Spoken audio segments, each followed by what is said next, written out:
महीना बीत गेला गे छौड़ी तोर घर सोहर ना होला। 9 महीना बीत गेला गे छौड़ी तोर घर सोहर ना होला।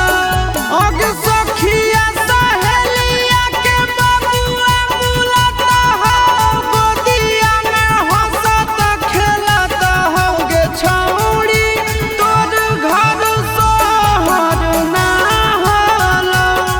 9 महीना बीत गेला गे छौड़ी तोर घर सोहर ना होला।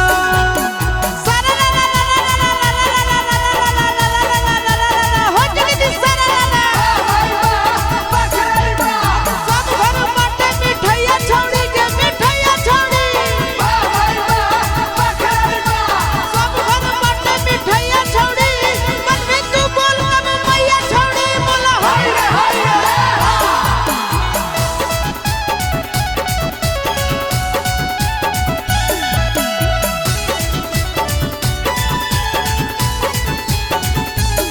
होगे कहिया चेक करा तो गे छौड़ी